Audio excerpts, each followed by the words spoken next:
Hey there everyone, welcome to Crappy Reviews, the home of no rules reviews. What does no rules reviews mean exactly? Well, it means whatever the hell I want it to mean. I don't adhere to any set professional standards. It's all raw, my own personal thoughts and opinions, hence no rules reviews. And if you don't like it, don't watch. It's simple, but there's always some idiot who doesn't understand what optional content is. Well, it's Throwback Thursday time, people, and as always, I'm taking it way back. All the way back to 1992. That's 25 freaking years ago, people. Wow. Time sure does fly. Today I'm reviewing Super Star Wars. Now this was originally a Super Nintendo game, and the footage you're seeing is actually from the PS4 remastered version, however. Much easier to capture the game this way, and there's trophy support, which is always an added bonus to playing some of these old school games, which, as you guys know, I kind of like getting like the trophies and achievements and things like that. So know that you can pick it up on PS4 and it has trophy support.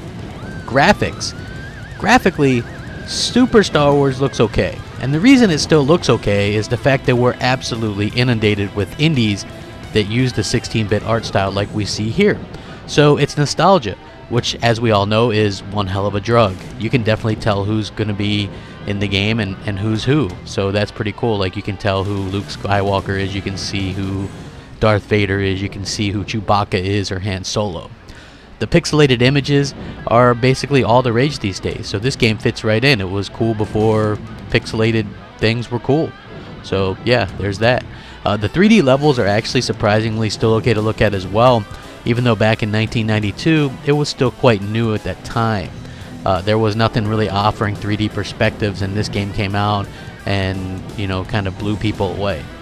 The game performs very well, obviously, and the sound is awesome as well, so that's something that you can look forward to. It's got really good sound for it. Very surprised to hear how good everything sounded, even back 25 years ago. Now, as far as the gameplay is concerned, it's basic run and gun in the 2D platformer style that most of us grew up with, and we're all very much used to. There's also the 3D levels, like the ones in the Land Speeder or the Death Star Trench Run. You mostly play as Luke Skywalker, who uses a blaster, and later on he gets a lightsaber to use as well. Now with his blaster you can use power-ups and it becomes stronger along the way.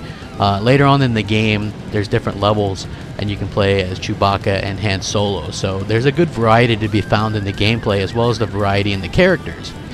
Now the gameplay is pretty basic though, and gamers who weren't around to play the game originally in 1992 probably won't enjoy it as much as someone who did play it back then.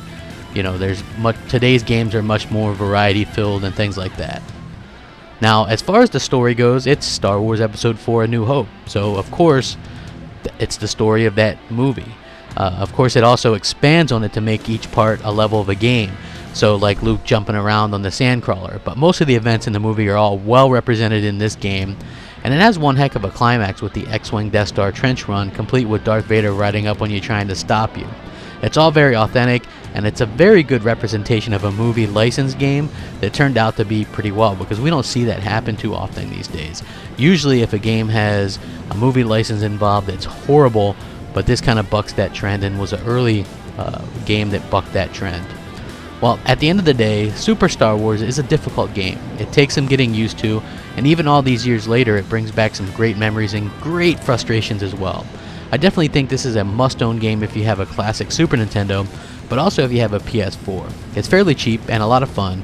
Super Star Wars gets a retro 8 out of 10. Thanks for watching. Remember to comment, rate, subscribe. Rack 'em up. Crapgamer, out.